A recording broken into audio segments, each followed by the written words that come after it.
Assalamualaikum suma mbokk yi may déglu di ma seetaan saa su nekk rek maa ngi leen a bëggee yéen ñëpp di leen nuyu ni ñuy nuyoo buur di leen fay yéen ñëpp di leen ndokkale yi tamit yéen ñëpp fu ci waay munti nekk penku xarpu ngopp wala ngalandu maa ngi lay bëggee bu baax a baax seen mbokk la seen xarit again Pa Ousmane Diouf lii géej na nag li yàlla dogal de bari na léegi nag ñu koy def waaye yàlla xam na ne man fàtte naa woon sax naka la ñoo demee live especially si personal page. I haven't done this in ages and I'm seeing so many new things, people waving and how you can wave people. maa ngi gis naka nga mun a aadee nit. I mean, some of the new features that I see when people go live personally, it's been a minute I didn't do it. waaye sant yàlla ba bari nag waaw maa ngi leen a gërëm di leen sant yéen ñëpp. suba su teel si ñëw doxantu si nii rek ñu ngi ci suba teel fi ñu nekk nii ci Seattle waaw ñëw rek ci taati pare bi nii dàq si koor nag can you imagine dàq koor 7 o'clock ma ñëw nii rek ci taati pare bi gis ngeen Seattle de nim naay see waaye sant yàlla ba bari ñu ngi leen ay bëggee bu baax a baax képp ku ñuy seetaan rek fu ci waay munti nekk penku xarpu ngopp wala ngalandu maa ngi lay bëggee bi koor gi dooree ba tey nag gisu leen ma génn. Right now on the Gambian Talents platform, you equally barely see me coming live. Lawon fa woon ñu ngi def a lot of behind the scenes work di togga yu bari di liggéey lu bari wàññi wax ji waaw ndax suñ dëkk wax lañ mu ne wàññi wax ji dafa am solo bu baax a baax liggéey moo ñu war liggéey moo jot Gambia moom na boppam and we need to do everything possible to continue working. We need to do everything possible pour liggéey suñ dëkk ñun nag suñu làmmeñ lañ am te li olof njaay wax rek ne ku oddoo làmmeñ soo noppee rafle so jamono ji dañ soppi doxin to a great extent wax ji xaw a bari coow li xaw a bari ñu ne Gambian Talents déggatuñ leen Pa Ousmane gisatuñ ko ana gaay yi ñim ko seqaloon ana waa Gambian Talents ana ñoom Iva Sarr ana ñoom Diallo Jéeri ana ñoom Ana Sarr ana ñoom Alaaji Ñoxor ana gaay waa amaana nag ñu ngi fi ba tey ji jàmbaar dawli xare dafa daani doole di Gambian Talents team is stronger still ñu ngi leen ay bëggee yéen ñëpp ñu ngi togg yu bari daaw ci time bi maa ngi ci yoon jëm Gambia waaw maa ngi ci waajaay I went to Banjul after 13 years had a good time there def liggéey boo xam ne foog naa ne yéen ñëpp réeréewu leen ko mbir si la sos office sampa office ibi office ak studio Gambia ñëwee o came about suma jabar nag wax na ma ko si suba si nag mu ne ma yow koor gi ni ñaa ngi luus wéet yow xolal ni nga day amee ma ko wax ci suba si de waaye gis ngeen man koor gi wàññeeku ma si nag de wax leen rek wàññeeku ma waaye c'est ok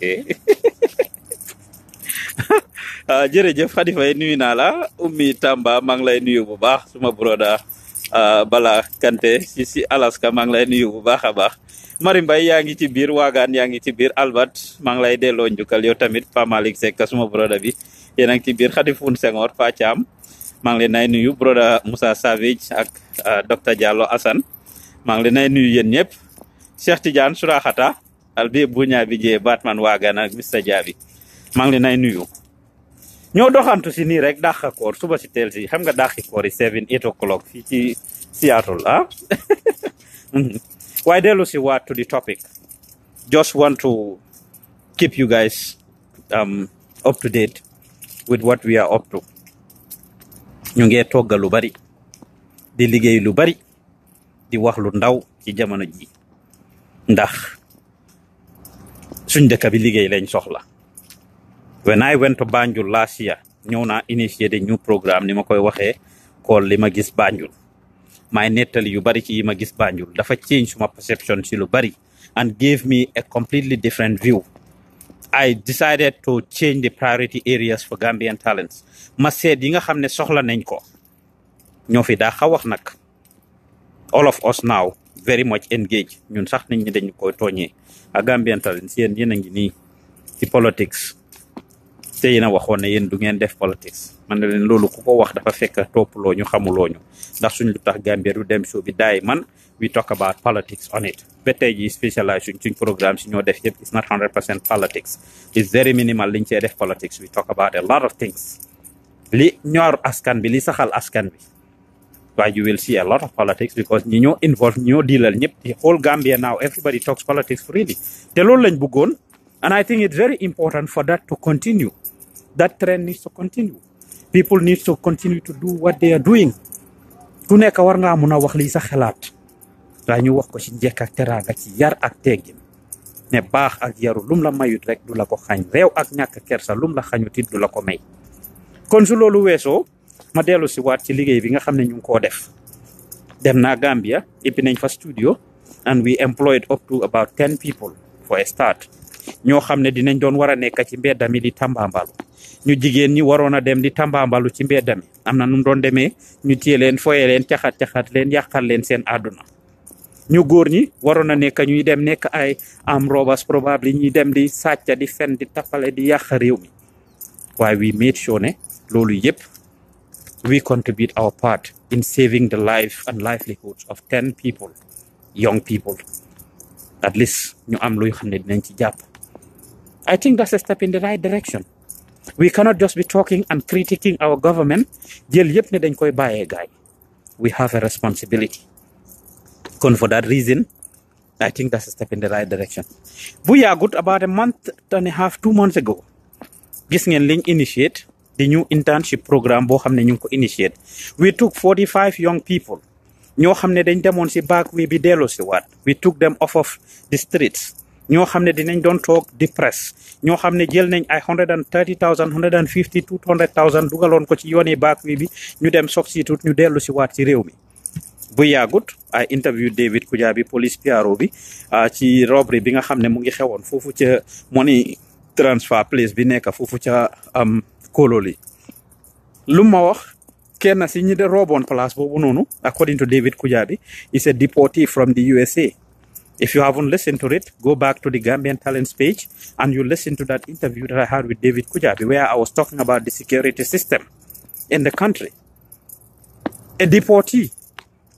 So pour génne some of these people off of the streets indi leen créatal leen internship jox leen programmes pour luñ jànga di leen teach graphic design di leen teach web design di leen teach computer maintenance and repair di leen teach videography di leen teach journalism di leen teach accounting di leen teach public speaking 11 select areas. I think that's a step in the right direction and they are having a lot of fun.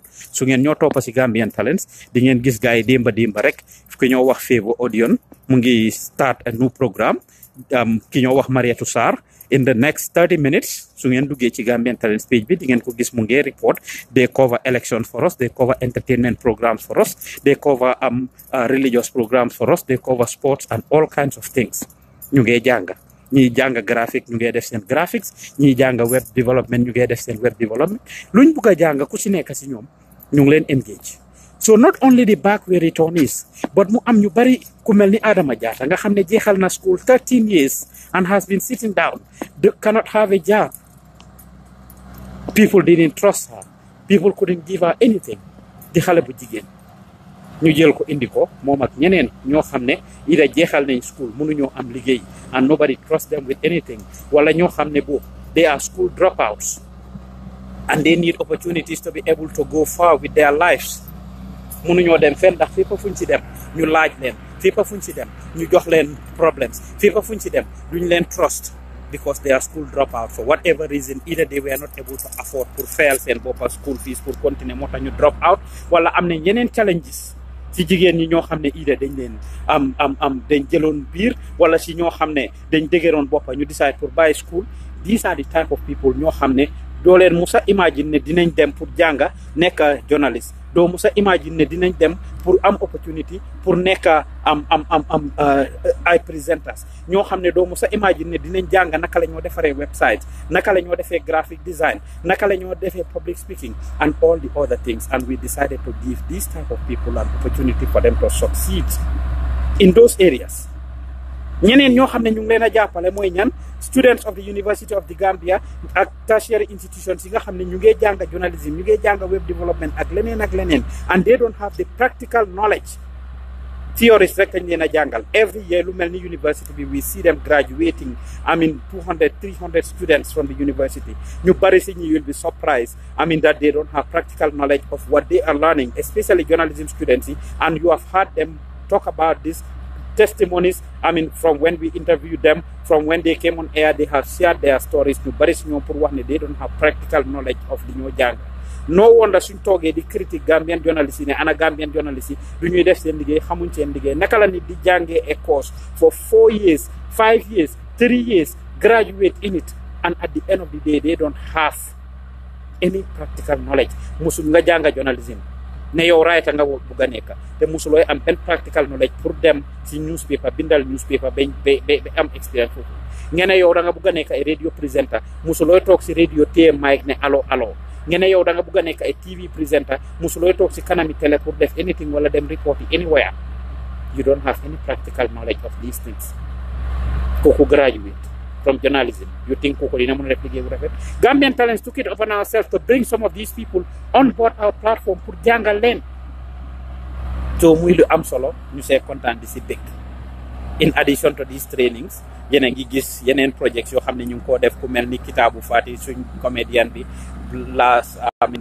earlier this year we gave him about $10,000 and equipment boo xam ne daf ko need pour jàppale boppam pour liggéeyam bi mu gën koo mun a defar. So we are doing a lot of these things. We are doing philanthropic activities, gathering stuff from America and other parts of the world and sending it back home to support people, both financial and otherwise.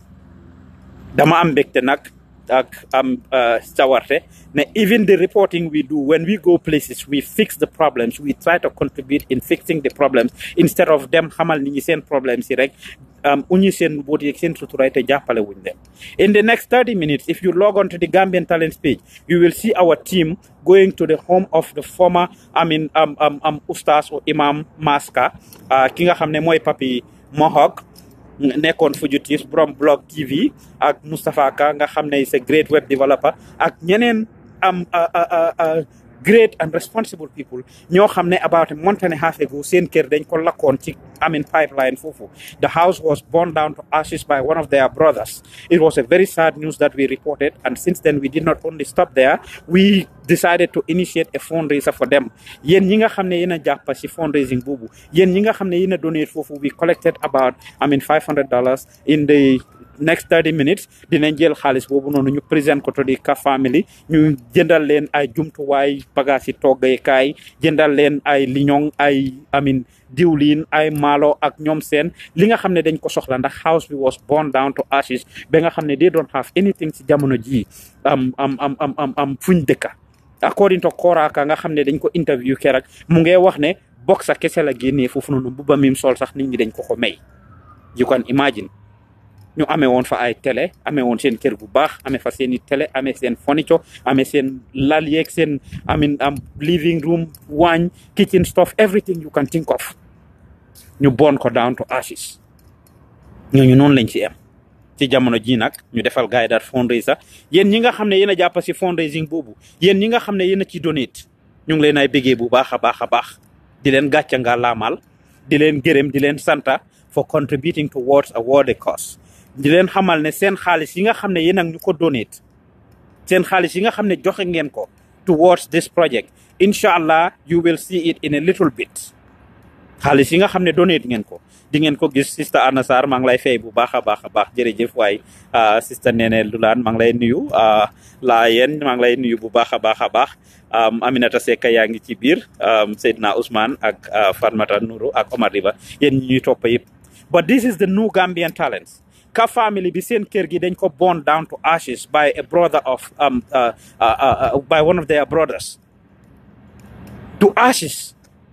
Foo demee ba docteur Kora ka nga xam ne comme ni ma ko waxee mu ne boxa kese la génnee kiram boxa kese la génnee néegam kon ngeen xam ne ñooñu ñàkk nañ ci jamono ji lu bari ñu mel ni famille boobu nag yéen ñi nga xam ne yéen a ñuy donate seen use bagage yi nga xam ne ñu ngi koy jëlee fii ci America yónnee ko Gambia you will see seen bagage yooyu noonu we will present it to them. We have a couple of boxes of clothes and stuff yoo xam ne we will be presenting it to the Ka family in the next few minutes. So ngeen toppee Gambian Talents di ngeen ko gis. We will be presenting them a check of $13,000 together with bagage yi ma leen wax bagage yi toggee kaay julli bi mu ngi ñëw jëndal nañ leen liñoŋ jëndal leen diwlin jëndal leen maalo ICO pan fan yi nga xam ne gars yi dañ ko soxla. We've been working closely with the family. They told us their needs yi nga xam ne moom la gars yi soxla loolu lañ leen jëndal ci xaalis bi li si des we put it in the form of a check of $13,000 and we are issuing it to them in a short run in the next 30 minutes. Suñ jógee foofu rek ci suñ kanami studio bi seen julli baa ngi ñëw yére yi nga xam ne ak bagage yi nga xam ne gaada nañ leen from America fii nii yónnee ko Gambia. I showed you guys these boxes a few months ago. Agana Gambia. For a start, we will be putting it in front of Sun Studio before Funono ci Kairaba Avenue, and people will be coming. No said lunch buga ñu tànn ko jël ko pour dem jëfandikoo ko ci julli gi. I think this is very important for us to do. It's important to share this with the public. Ngeen xam ne seen xaalis yi ngeen ñoo jox ak seeni jumtuwaay yi ngeen ñoo jox ñu ngi ko dugal towards a worthy cost. Comme ni ma ko waxee nag wax ci dafa xaw a bari.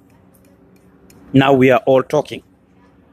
Ñun Gambians yépp ko si gis wax naa leen noonu dama fàtte woon niñ dee defee live sax léegi ci suma personal page bi ci Gambian Talents I come on air on Sunday maak Eva Sarr ñu def lu tax Gambia du dem show on Saturday maak Pa Meññenta ñu def Meññenta si kanam nii dinañ def Meññenta. But then I am spending a lot of time doing a lot of behind the scenes work helping the team Gambia. People that are in need in Gambia. Walay nañ leen wàññi wax ji Gambia. We are talking and saying a lot of things. Let it be, backed by action. Let it be backed by action. If we are going to critique the government, let us put in place of it, something in place of it. Let us not debunk what they have and not give them something in return. Let us argue and debate. Let us compete each other with innovations and ideas, comme Nicolas la waxee, instead of yaxante, liggéeyante, demante sëriñ, ŋàññante, seet naka la ñoo bringé each other down. Dañ ko seet ba seetaat nag. And that's why I said, gis nga jikko wala jëf mbuba la kum neex nga sol ko ci àdduna bi ak façon jikko bu munti nekk nag. We cannot keep up with the pace. Te moo tax maa ko wax ne ñu bari ñu ngi naan waaw Gambian Talents ci jamono ji ni ma koy waxee seen safara dafa fay Gambian Talents bàyyi nañ. We cannot keep up with it honestly. There is so much controversy and drama that is going on among the Gambian community and it's a waste of time. ñi ko bugg a def it doesn't matter what we do or say. They have continued and will continue to live that life, that controversial life, that bad life, that life yi ŋàññanteeg yaxante. So now it's okay, I think, for us to change our approach and go towards empowering people, go towards building people, go towards changing people's life in a positive way. Yéen xam ngeen ne Pa Ousmane dawut coow dawuma coow pour nga def rek ma wax xanaa man mu ko buggut a def. Why, as we age, we are thinking in a more positive direction. We are thinking of touching lives in a more positive way. And dafa am solo. That doesn't mean that we will not hold you accountable. Let nobody take this as a license to say, because oftentimes we have had this, which I am not even proud of. Nit ñi dañu okay dañu ragal wala soo ko defee Gambian Talents wax ko soo ko defee ñii ñu ngi fi pour wax ko pour lii. Yes, we serve as a check to the society. If our leaders, if our celebrities, if our public figures, if our elders are not responsible enough, if they are not doing what they are supposed to do, defuñ liñ war a def, dinañ ñëw ñu ci penc mi ñu weer leen wax leen ne liñ def du noonu ima keeku defuñ ko bu baax. We will do it straight up. So let's take that. Buko ken jël for granted to think you have a license and that you can abuse our people and that you can go take advantage of people. Ku fi def loo warta def. And it comes to our attention, we will bring it to public attention. So lolu luñ wara xam la bala ñoo tok foog ne okay am nañ license pour yaxa am nañ license pour victimize people am nañ license pour jël ñi nga xam ne ami dañ leen war a defal dañ leen war a toppatoo ñu bañ leen a toppatoo déedéet. We have a responsibility to take care and be positive role models in society. So ku fi nax sa boppa nag ni ma koy waxee saa su nekk doxaankat yu mag yi ñu ngi ci koor gi doxaani weeri koor gi bàyyi leen ko de ku fi doxaan ci koor ñu yëg ko dinañ ko weer dinañ la weer diggi bëccëg gi dara kàmm. Sàccakat yi ñiy jël public funds di liggéey place moomuloo alal ji ñu dénkala béréb nga nekk government worker wala di liggéey si beneen institution and you do that, we will definitely expose you. It's good pour leeral yi de ngeen xam yan façon ay affaire yi gars yi dee def ñi def tojaange yi def kati tojaange yéen laay waxal la woon fa woon de golo du bàyyi éeg nag ngeen xam ko te liñ aayoon ba tey ñu ngi ci aay de. We just decide to be more positive. We decide to be a little more focused in empowering and building people. moo tax nag ku ko jël foog ne am nga ci license yaa ngeen nax sa boppa ngeen xam ko nag. If you are a public servant, do what is right. Give people what belong to them. Do what belongs to them. Wow, Mr. Khalil, this is why I love you, brother. It's because a lot of people are taking advantage. ñeneen ñu ngi naan Gambian Talents seen safara fay na ñoom Pa Ousmane gisuloo noppi nañ gisuloo waxatuñ even ku ñu dem ŋaaña xas wax loo bëgg a waxi tamit we don't respond. We pick and choose the things we discuss on our platform. déggu leen ñu wax ci every show, everything that is happening in Gambia now. Before, we were on allow every single time. We used to be on air every single day. Pa Os used to be on air, talking and doing a lot of things, writing stories. Go visit our page, Legi. And of course, because people are more interested in negativity, because people are more interested in show, because people are more interested in drama. Yooyu rek ñaar ñuy xuloo ñaar ñuy xeex ñaar ñu nekk di yaxante waaw ñaari wujja yu toog di weer seen mbooti jëkkër wala mag ak rakka yu toog di reyante fele yooyu de lañ amal interest yooyu lañ bëgg a gis. ku si doon def live di dem loolu nga toog gis 1,000 people 100 people 300 500 people watching you. When we did those things we were untouchable. te dafa neex nag pour wax leen dëgg dafa neex nga toog di dem live gars yi di la seetaan aka moo neex comment yi di daw di lifin dafa tax nga téeg parler continuer di def why is that what we are supposed to do? Déedéet. So live bi neex rek warta tax nga continuer di ko def. Let us be responsible enough su ñoo wax ñu génn wax lu am solo ñu jàngale nañ leen liggéey ñaari at ñu ngi politics Gambia maa ngi ko wax 2 years we are politicking depuis si jamono Yaya Jammeh 2 years ago this time 2016 we were very busy with politics. 2 years ago this time we were very busy talking ŋàññante gi xasante gi saagante bi jiiñante bi yaxante bi. For 2 years, we've been doing that. And at this minute, it's good enough. It's time for us to seal the deal and close the chapter about politics and work hard to build each other. That's the bottom line. Ñu jàppale suñ nguur gi. Mayoral election bi passé na. Képp koo xam ne dañ la war a jàppale ñu jàppale la. One of the things we are doing since maa ngi leen a wax progress bi ñoo make, we are trying to engage all our public officials. Barki de balaa mujjee waxal the Lord Mayoress of Banjul Rohilo. And I told her, trying to establish partnership with ñoom ñëpp ne leen they have a responsibility pour génn di wax ak nit ñi. We are trying to establish relationship ak ñoom seen council yi to make sure ne we are talking to them, to make sure ne lépp lu xew lu askan bi di wax ñu génn waxtaan seeg nit ñi, to make sure ne they are coming out and addressing issues and situations. Nit ñi dañ leen fa teg ñu nekk fa on behalf of the people, and they need to do everything possible to communicate to the people. One of the challenges we have in Gambia, especially si ñun ñuy yëngatu si media, our biggest challenge is affaire yi getting information. Te ñu ma seetaan di ngeen ko xam this last Sunday that this APRC issue was going on. I mean, and the arrest of Mr. Toure was going on, Mr. Omar Toure. I tried to call about 7 different people. Only 2 people ñoo ma mun a jox information. And guess what? I got hold of everybody. Yéen ñi ma doon seetaan xam ngeen si dara. Suñ nit yi suñ njiit yi ak ñi nga xam ne ñoom la ñoo diilal, ñi nga xam ne ñoo amee public offices, ñi nga xam ne ñoom ñoo xam, ñoo responsible for things, don't want to talk or they don't know. Kerak, I called about 7 people. I could only 2 people were able to talk to me. Call naa ku mel ni honorable Halifa Sallah pour laaj ko affaire constitution bi lum wax ci ndax is it okay pour ndax constitution there any constitutional provision that would of course address pour ku saaga président yi réew mi ne ndax dañ la war a jàpp and like Khalifa ne du wax ci njëkk ak teraanga nag ku am yar la ku am teggin la wax naag man ci njëkk ak teraanga, but bottom line he wouldn't give me the information which we would expect that he knows. Te jàngal xamal askan wi moo ñu taxoon a jóg. Kool naa ku mel ni Madi Jobaate nga xam ne moom it he is also another expert. Daf dee def loolu bu baax a baax. He is very privy to the constitution. da pare nekk ay political analyst xale Madi yi tamit the same thing. They want me to call them in advance, set it up. The bureaucracy bu bari la ma gaay doon jox. Ma respectal leen liñ wax. Kool ko mel ni Sidi Ndiaye of the APRC nga xam ne moom mooy seen spokesperson ki amee kàddu gi. Sidi Ndiaye moom dafa réew dafa yara de ko dafa hang up téléphone bi suma ko ñaari yoon.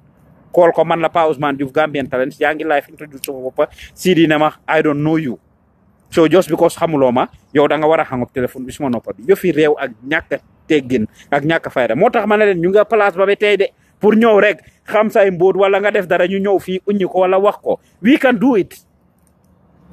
Golo du bàyyi eeg ma fàttali leen ko place bi ñu ngi fa ba tey suñu neexee def ko. La Sidi Ndiaye hang up the phone on me 3 times. 3 times la hang up téléphone bi suma ko. Call Fabakary Tombong Jatta. Yes, mom, he did talk to me on that day. Fabakary Tombong Jatta moom wax na ak man.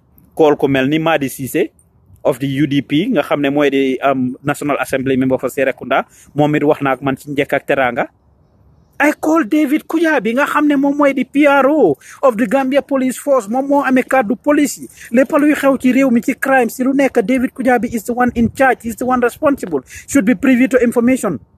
Sunday la woon, it was first communion in Gambia mu ngi fa di parti di Yatta Yumbe foofu laa em ak yéen. Moom ci Yatta Yumbe la nekkoon David Kujabi. Suñu neexee tegal leen bersi suñu neexee raas gisal gaay yi ñu ngi ci koor xar leen bu ma dem that route sax. Let me go back to be focused. waaye pour wax leen rek we decide to use our time to be more productive now.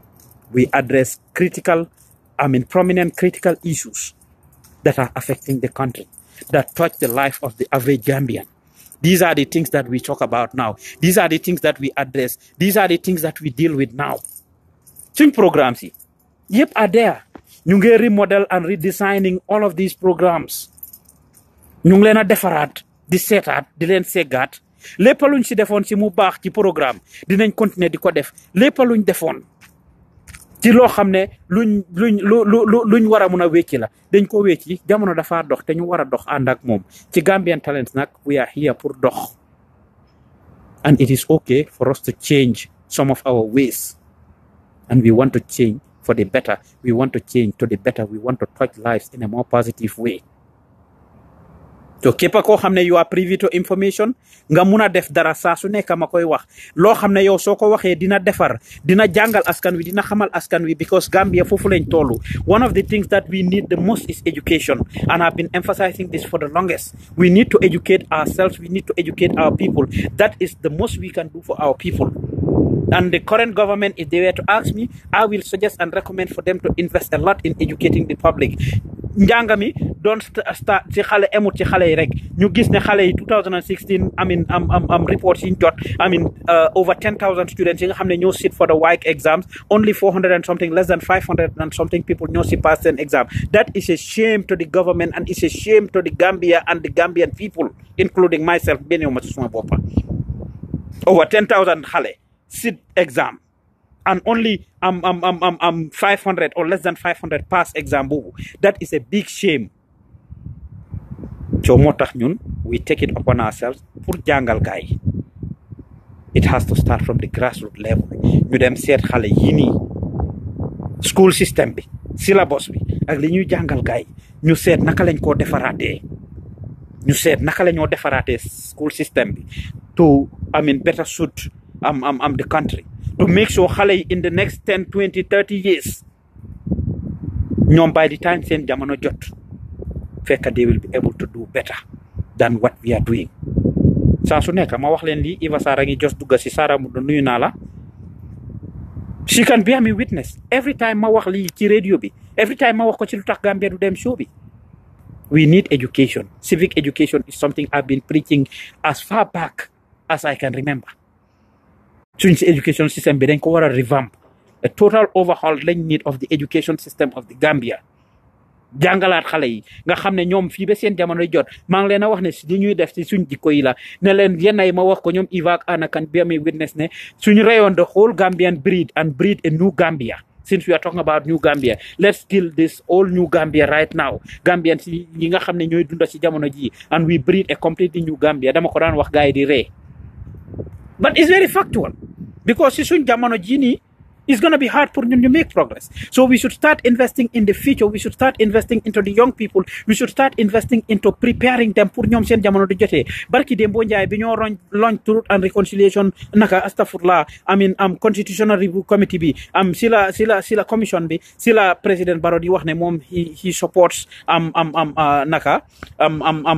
term limit which is a step in the right direction waaye nañ seet démba su ngeen duggee si suñ page bi ñu ngi share benn story bi Mr ki ñoo wax Lamin Dabo binda lan la si wax constitutional review committee boobu si boppam which is of course very disappointing constitutional review committee boobu si boppam niñ ko constitution is wrong is unlawful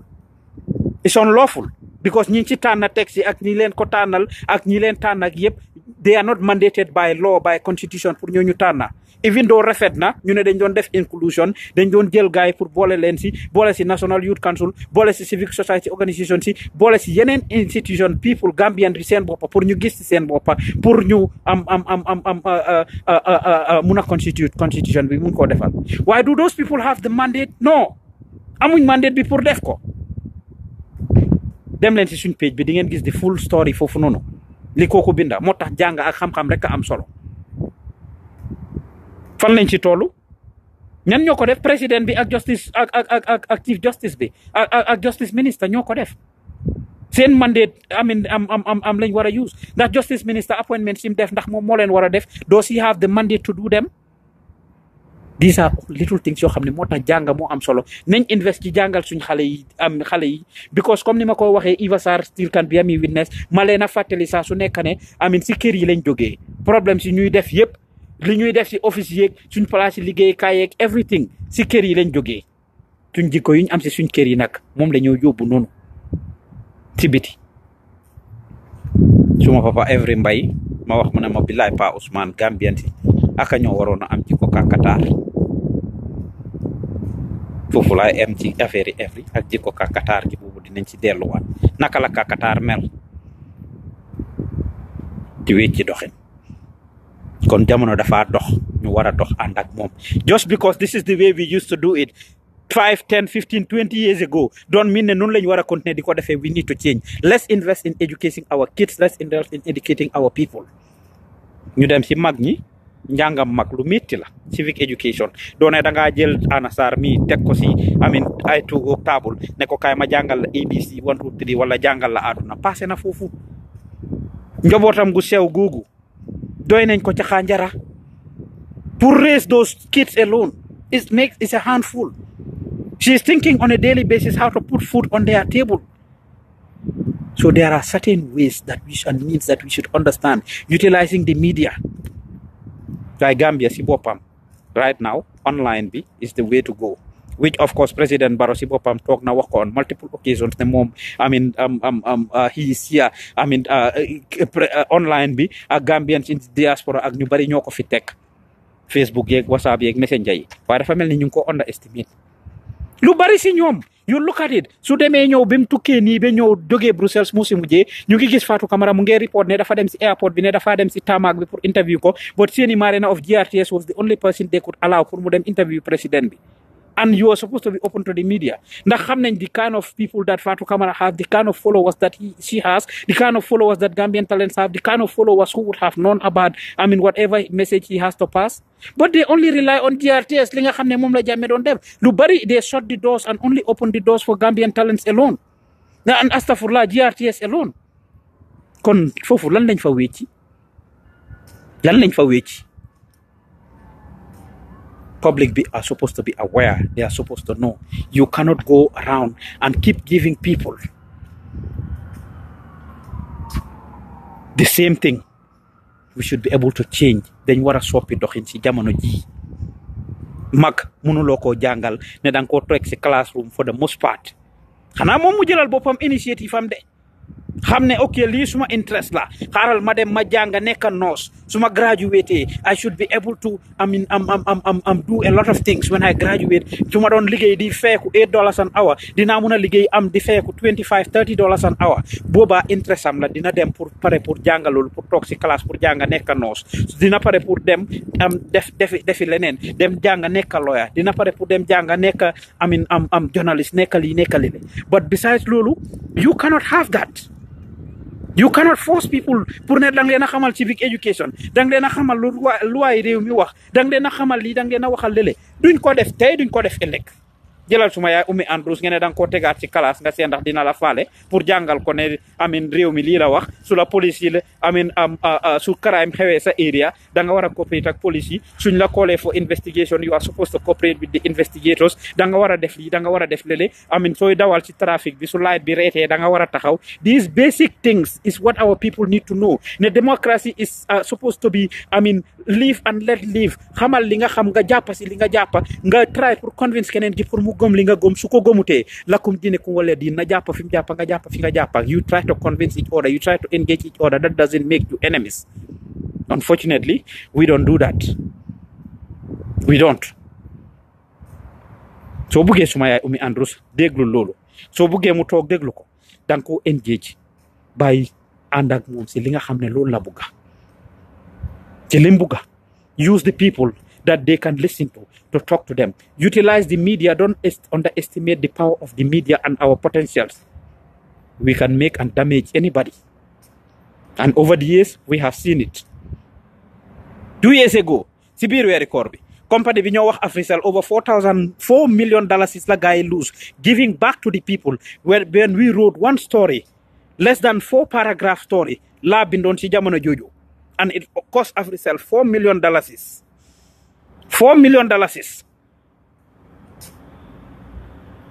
We have had families that came back together by doing sentiment show. Mark Jallo Jerry. We have touched lives, Mark Ivasar, of people based on things that we talk about, based on things that we address. People have changed their attitudes just by listening to us. So the media is very important, and we decide to utilize this media in a more productive way to empower and educate people, to teach people in a more positive way. Kon maa ngi leen a gërëm di leen santa yéen ñi nga xam ne yéen ñuy seetaan yéen ñi nga xam ne yéen a maa toppa géej a gis Pa Ousmane suma la meña nge xassen sa su nekk Iva Sarr fim tok nonu xamna so nonu dugga ci sax dina kof microphone bi dugga ci tuuti sànni ci as tuuti cadeau ni ma leen koy wax rek kuy odo la meñ su noppé rek rafle noppi wuñ ci ben bor. We continue to work. We continue to do a lot in helping the people on the ground in the Gambia that need help. Working with needy families. People need medical help. We help them. We help them to raise funds, to raise awareness, to publish things about their stories. So you get work with a lot of people, both home and abroad. Yen ñi ñuy donate nak di ñu jappalé ñu ngi leena gërëm.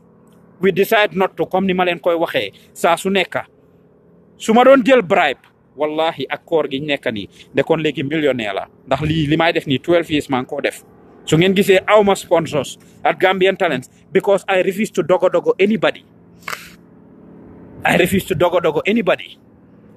suma gaa yaa ngi noonu di ma teg si Gambia léegi tey ma wax leen ngeen dugga ci Gambian Talents ngeen seet xaalis bi nga xam ne ñu ngi ko jox ka family bi ak bagage yi leen a jox ñu ngi maa teg noonu to léegi tey ma ràpp waaye I can tell you right now ak koor gi su ma doon jël bribe si jamono jii nii de kon léegi millionnaire la because I have had institutions offer me bribe. I have had the government depuis time Yaya Jammeh through different people offer me bribes, offer me initiatives and incentives, things that I can take advantage of.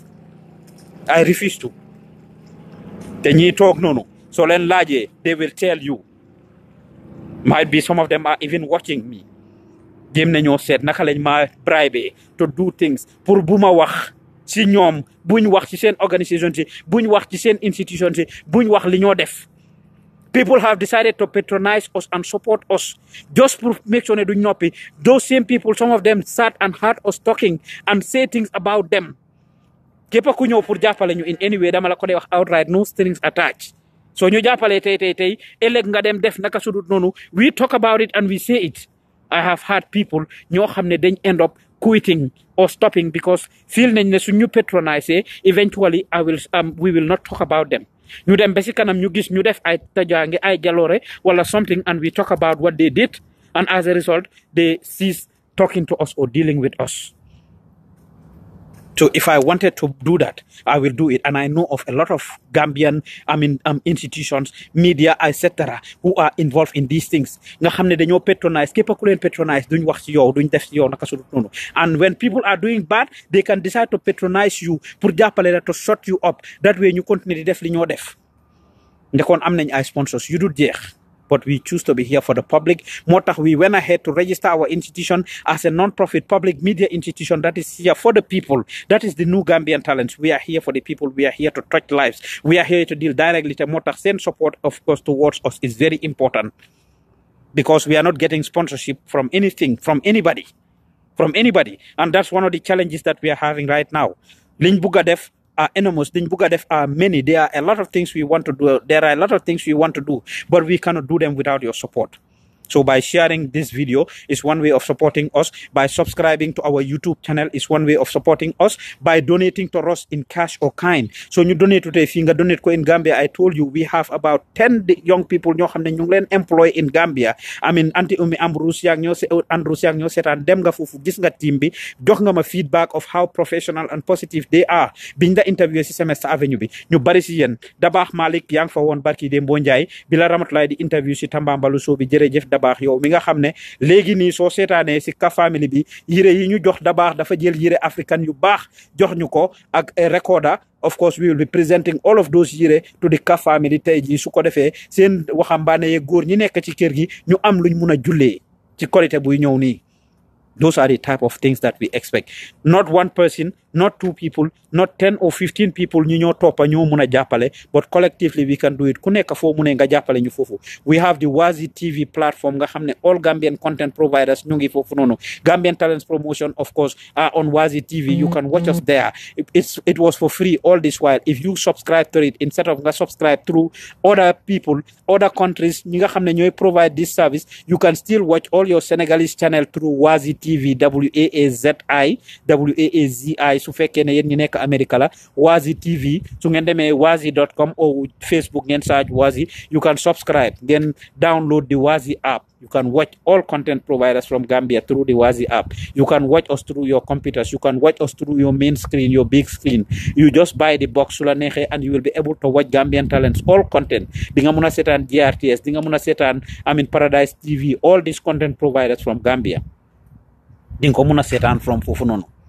Wazi WAAGI jërëjëf waay yow mi nga xam ne yaa ngi am Wazi yow Aunty Umi Andrews. You will be supporting us indirectly by subscribing to Wazi because we are on it.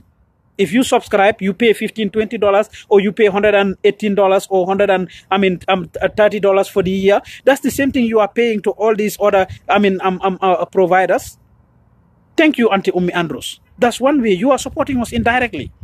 xaalis bi ñu jox bi nga demee foofu ak li ñu def dafa jàppale towards the studio mooy tax programme si ñoo def ñu mun koo def mooy tax ñu war a mun a génnee xaalis pour jënd cash power pour jënd crédit pour fay gars yi salaries pour lifin yenn ay suñ toogee ñu ne Gambian journalist yi dañ modde naka la ñoo def ba duñ modde su fekkee ne amuñ xaalis pour jënd yére su fekkee ne amuñ xaalis pour defar make-up su fekkee ne amuñ xaalis pour def yi ñoo def yëpp suñ studio bi is small we want it bigger we want a bigger place to house 45 people is not easy.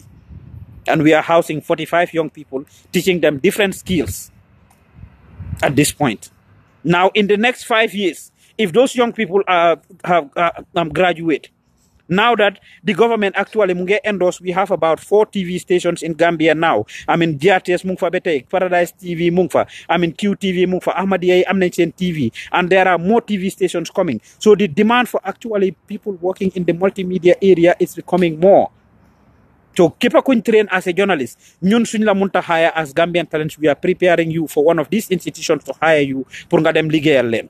Ndax loolu wàññi wuñ criminal si dëkk bi ndax loolu wàññi wuñ cagatu gu rëy gi ñoo wax last week lañ fi jógee publish this video about the sex tourism in the Gambia. Why do you think people are going to do that? ñu gis waxambaane boobu nga xam ne ñu ngi ko interview foofu noonu si bij bi. What did he say? Daf ko def because dafa am lifin.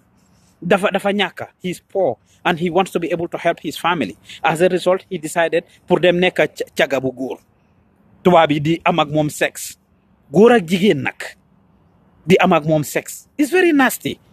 Yéen a ngi ko dégg mu ngi wax ne daf ko réccu. That video seetaan ngeen ko mu ngi si suñ page bi dem leen foofu ngeen seetaan ko ku mel ni Anna Sarr ak ñeneen ñi ñu ngi ko doon share. So what makes you think some of these young people we are empowering, we are training now wouldn't have gone there? Wouldn't have been at the beach becoming a sex tourist. So kon saa su nekk ma wax leen ko di waay du yoo da koy nuru ci tur bi ci jëmma ji ci jikko ji ak ci melo bi. We are training journalists, we are training videographers, editors, camera operators. Ñu ngi jàngal lii yëpp di jàng public speaking di jàng journalism of different type, web design and web development, accounting, you name it. So it's not easy to house about 45 young people in one small office. We want it to expand. We want it to grow. So jàppale leen ñu by donating to us. Jàppale leen ñu by sharing our videos. Jàppale leen ñu by sending us money in the Gambia su fekkee ne korite gaa ngi ñëw ñu ngi war a def suñ dewenal programme biñ dee def saa su nekk. We've already prepared a list bu gën a ñoo dem visiter ñu mel ni ñoom lawyer Ousainou Darboe ñoom Roxi Malick Lowe bu gën a ñoo dem visiter ñu mel ni Fatou Camara bu gën a ñoo dem visiter ñu mel ni naka la Sekouba Jaaju some of our National Assembly members bu gën a ñoo visiter ñu mel ni ñoom Killer Ace ñoom Aliou Badara Humanity Stars ñoom ST the Gambian Dream. We are looking at people in different walks of life from suñ musicians yi suñ entertainers yi suñ businessmen and businesswomen suñ politicians yi people in different walks of life ñi nga xam ne ñu ngi contribute to the development of the country or they are holding public offices or they are public figures ñu dem interview leen waxtaan ak ñoom kaf ak ñoom rey ak ñoom ñu wax ñu naka lañ spendee seen korité bi. We need your support to do that ndax moto la ñoo jël ay 5,000 6,000 dañoo rentee moto boobu noonu dañ need pour jël entertainers ay bongo man yeeg ñi ñoo àndal noonu pour ñu provide entertainment bi we have to pay those people people. Of course, they will be there whole day from 10 o'clock ci suba for 2 days, from 10 o'clock ci suba by 12 o'clock ci guddi di def these interviews. Is very hectic.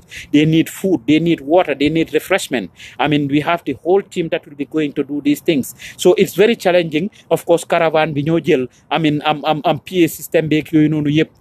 We have a lot of things that we want to do. So budget before that alone for the 2 days is about $65,000. For the 2 days, about $65,000. jàppale leen ñu because this is what keeps you company, this is what keeps you going. su dee yéen ak ñoo seetaan suñ duggee rek ngeen gis ñu dem kër Lawyer Darboe UDP supporters yëpp génn si seetaan bégee gis lawyer muy wax, you feel happy nga xam mu wax la naka la spene am koriteem. If you wanna see that, you need to be able to donate to us. ñu ngi leen a ñaan ngeen donate ñu ngi leen a ñaan di appeal to you. So buggee toog ñu dem last year ngeen gis ñu wan leen OJ Jallow PPP supporters yëpp raay kool la lifin lekk sa yàppa ba pare toog sa kër seeñaatu seekar ne ko OJ bi laay OJ ndeke moom nii la le yaa ngi happy. Xaalis mooy dépasse loolu. soo toogee gis ñu dem kër Khalifa Sallah fekkuñ ko fa musuleen a gis jabari Khalifa Sallah ma dem fa last year dem wan leen jabari Khalifa Sallah ngeen gis ko ngeen xam ne loolu tamit xaalis moo ko dépasse. ngeen toog gis ñu dem kër Mai Fatty is one of the people we are going to be visiting, or we want to visit this corridor inshallah. I mean, we are contacting all of them and engaging them. Bugga ngeen a gis Fatou Camara ne delluwaat na Gambia, bugga nañoo gis Fatou Camara, bugga nañoo gis Mai Fatty, bugga nañoo gis Aliou Badara Humanity Stars, bugga nañoo gis STD Gambian Dream, your favorite Gambian musician, bugga nañoo gis seen borekat yi wala seen promoters or people in other walks of life. You want to see them, I mean, how they spend their corridor, how they spend their, I mean lii pour ñu waxtaan ak askan bi waxtaan ak yow. If you want to see this, ñu ngi leen a ñaax ngeen donate ñu. If you are sending your allowance, your xaalis yi julli to Gambia, yónneel ñu ko fa. I have my jobs, alhamdulillah. li ma def nii dama ko bugga ci suma biir xol rek wallaay. If I don't make money from it, let me touch lives in a positive way. And that's what I intend to do. That's what I want to do. And I cannot do it alone. Lépp lu ma mun nag maa ngi ko def, maa ngi see put in my resources. I mean, I'm working with the team on a daily basis. ñi nekk fii ak ñi nekk Gambia, but sometimes it can be challenging. The people abroad, sometimes it can be very challenging. Comme ni ma ko waxee, I can take bribes if I want to. Unless you want to turn Pa Ousman to be a corrupt person, you want to turn Pa Ousman not to tell you the truth. Su ma demee war a binda ci benn company wala benn government officer or whatever, mu jaar si suuf jox ma benn $10,000 wala jox ma benn $500 or $1,000, ma xam ne loolu fatal na ma lii. I have even been offered plots of land in the past. Plots of land. Just pour ma noppi ne maxata ne mut. Jëluma ko. Unless you want to turn me that way. Ki ma offer loolu ma jël xaalis ci moom ba pare ñëw mbaamal leen lu ma war a wax si moom wala ma wax dara si moom ma noppee ko te fekk mais bi kooku yow yaa ngi jënda si moom kër keneen ak keneen a ngi jënda si moom kër boromam mu ngi abuse nit ñi mu ngi jël seen xaalis di leen wax ne soo ma fayee xaalis by time sangam bés sangam I mean within this time within 1 month dinaa la jox sa soo fayee pay or sa xaalis bi within 1 month dinaa la jox sa title nga fay ko mu jël la 1 year 2 years 3 years soo ko koolee du jëlaat sa téléphone ñu la mbaamal di la def yu bari.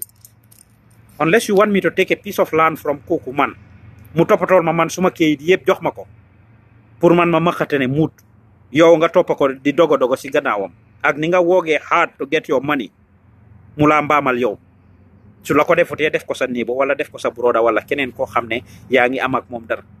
I've been offered land in the past, ma deny ko ma decline ko because I don't want to fall a victim and I want to be part of this change. It's not only about talking. I want to be part of the change. I don't want to just continue to preach change and talk about change. So kon foog ngeen jàppale ñu si lu ndaw li ngeen am kenn nit ñaar ñett juróomi nit 100 people mënuñ koo def. If 54 people are watching me, which of course doesn't show you just the living, if the video is shared, people can watch it without even subscribing. Dama day wax loolu ñu bari su ngeen gisee nit dem live ñu foog ne okay 50 people nga gis nga foog ne 50 ñu foog ne 50 moo la seetaan. It's way more than that. By the time ma pare video bi su ngeen ko seetee you will see ne probably nothing less than 1,000 people were watching me. Nothing less than 1,000 people. But guess what? ñu bari dañoo xool video bi nii rek duñ ko click. So clickee video bi si la laa one number of people bi seetaan. That's knowledge that we all need to know. So you will be surprised that over 1,000 people are watching me. Waaye su emoon ci 50 people bi ma seetaan rek and you are able to donate us ku si nekk si dëkk boo nekk suy £1 la suy €1 la suy $1 la suy $1 la wherever you are xamal ne it's gonna make a difference in changing somebody's life. it will enable us to do a lot of the work xaalis bi ñoo jox ka family bi mënoon lañ leen a contributor loo xam ne in few months time dinañ bilaat seen kër gi delluwaat foofu si jàmm ak salaam ñoom ñëpp ñu demaat di fanaan foofu but as we speak right now the family is living at Joswang at some other people's house ñu ngi inconvenient another family ñoom seen boppa they are going through a lot of inconvenience. So supporting us is definitely something that is, worth doing. Your money will go through the right cause. Your money will go to the right cause. This is the new Gambian Talents. We are doing a lot of philanthropic activities. Because am family member bo xamne dafa nek in need soxla ijire wax len ñu dem ci Kairaba Avenue ci bori Alliance Franco in the next 1 hour. Our crew will be there si suñ bunti office bi pour distribute ay clothes foofu noonu joxe ay bagages yoo xam ne dañ ko gaada from America fii nii in the next week or so ñu ngi war a dem SOS Children's Village pour actually jox leen ñoom tamit ay jumtuwaaye xale ay yire ay toys foyekaay xale ak yu bari yoo xam ne we gaada dem from America fii seen koto Gambia pour actually support the SOS Children's Village. We are trying to work with different communities, different stakeholders pour touch lives in the Gambia. Because the Gambia needs that right now. We cannot leave it all to the government and continue to critique the government and not do something about it. Nonetheless, comme ni ma ko waxee government bi la woykat bi la théâtre kat bi la dawkat bi la businessman bi la company bi la kuy Gambian ak foo munti nekk be responsible enough.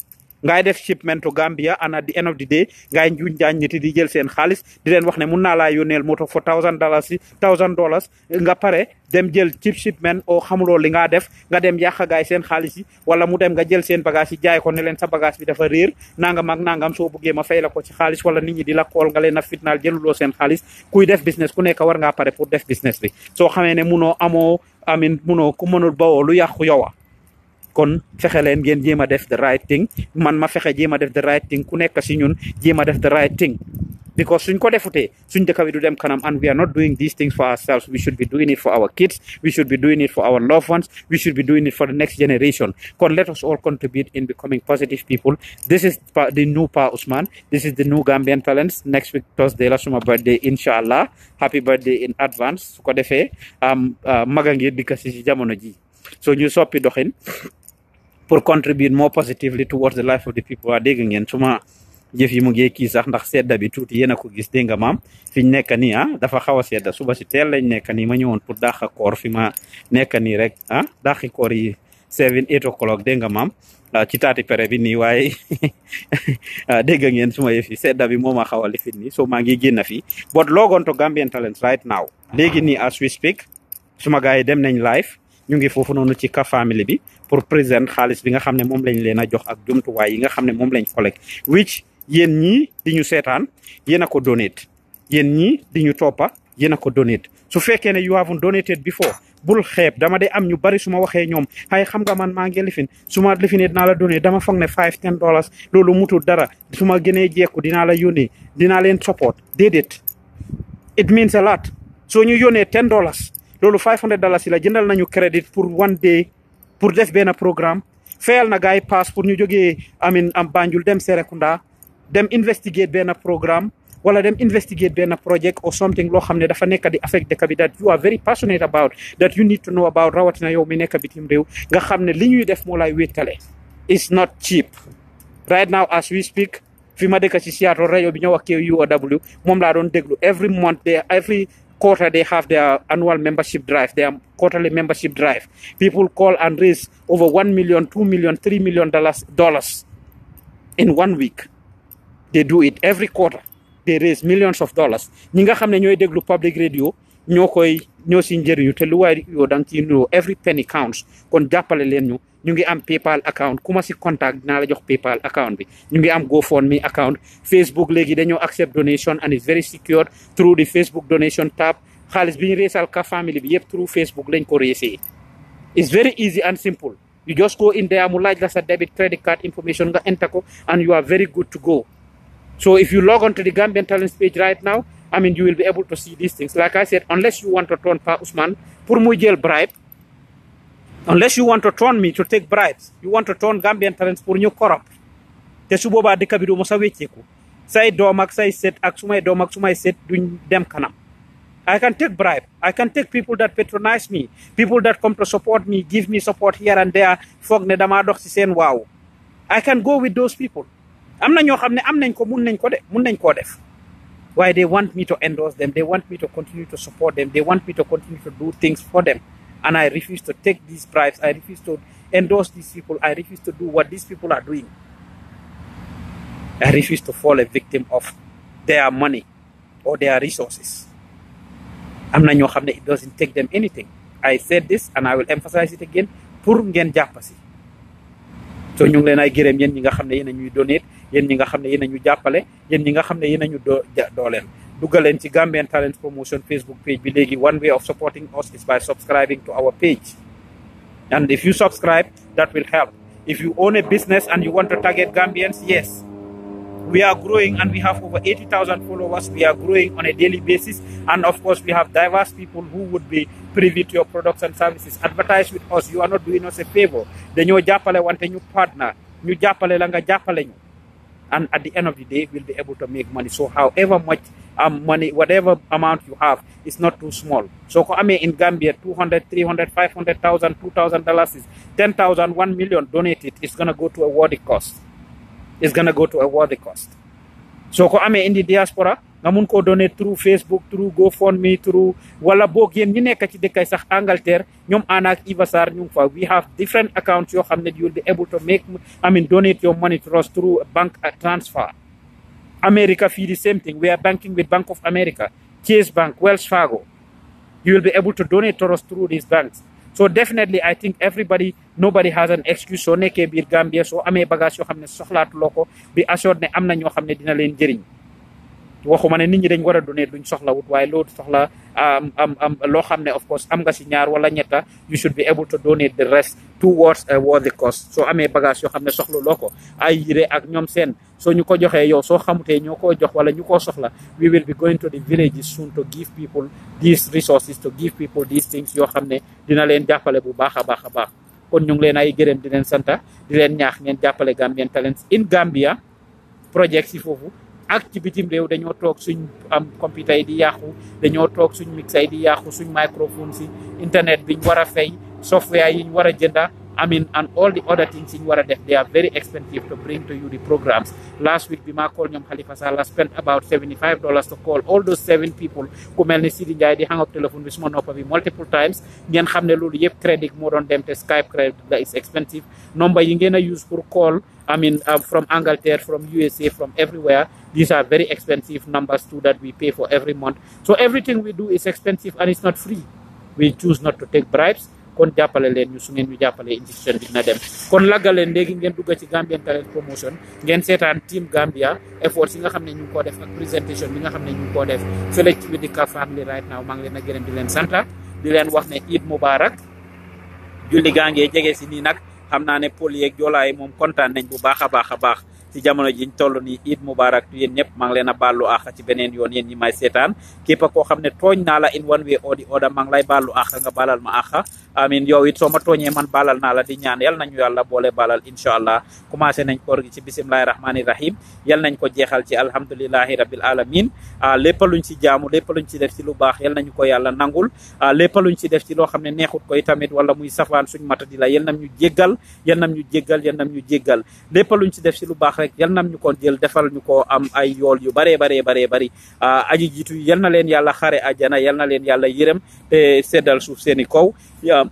excuse me ñi nga xam ne ñoo fi des ci kilifa yi yal na leen yàlla may fan ak wér ñu continuer di ñu teete ba si kanam ak kanam ñi nga xam ne ñoo jiitu yal na leen yàlla xare ajana seddal suuf seeni kaw ñi caabi féetoo gannaaw yal na yàlla def bañ bàyyi leen ñun ñu nekk bitim réew soxla kayit yal nañu yàlla may kayit ñun ñu nekk bitim réew di jànkuwanteeg problème immigration police wala bépp façon yi law enforcement yal nañu yàlla musal si ñoom njaboot giñ am ñu ndaw ak bari yal na yàlla def ñu dundate barke yàlla def leen xale diine yi nga xam ne ci diine buñ bokk ñu leen see yar yal na leen yàlla def xale diine boobu yal nañu yàlla musal si seytaane yal nañu yàlla musal si cat yi ak pression yi nga xam ne ñu ngi go on fii nii peer pressure yi nga xam ne àndut ak suñ diine ak religious pressure yi nga xam ne àndut ak suñ diine képp kuy jànkuwanteeg yooyu rek yal na la yàlla musal si yooyu noonu yal na la yàlla musal si xale yi yal na leen yàlla musal jaaral leen si yoon siraatal mustaqim képp koo xam ne yaa ngi soxla xaalis yal na la yàlla may alal du bari képp ku soxla kayit yal na la yàlla may kayit oyofal la ko képp ku soxla xam-xam yal na la yàlla may xam-xam lépp lu waay soxla rek yal na ko yàlla defal su génnee si moom ñu ngi bég si yéen di leen gërëm di leen santa ma ñaanal leen nag tëj jëf yi di leen ñaaxaar rek pour ngeen delluwaat seetaan Bakary Badji is one of the people actually we will be visiting pour fàttali leen rek moom mi nga xam ne was contesting for mayor of Kanifing dinañ ko dem seeti incha allah képp koo xam ne yaa ngi ñuy toppa dugal ci Gambian Talents Promotion nga seetaan ñu maa ngi tëj jëf yi di leen ñaanal di leen wax Ramadan Mubarak Eid Mubarak in advance incha allah dinañ leen jéem a koobal julli gi nga xam ne dina xew ci Timbaha Mosque nga xam ne fa la président Barrow ak ñeneen ñi di jullee incha allah kon ngeen follow ñu ci Gambian Talents Promotion ma tëjee ñaan gi ñaanal leen li ma suma yaay day ñaanal yéen ñii di seetaan képp ku fi nekk yal na nga taxawee ni doj yal na nga teddee ni guru yal na ngeen gétti seeni morom ni weer ku ci ne si yéen loo sombi rek yal na nga ko naan lépp loo jéngu yal na nga ko daan ci barke koor gi nekk nii ci barke bés bu sell biñ nekk nii ci barke sallallahu alayhi wa sallam maa ngi leen ay bëggee bu baax a baax a baax duggaleen ci Gambian Talents léegi ngeen seetaan team bi ak li ñuy def jërë ngeen jëf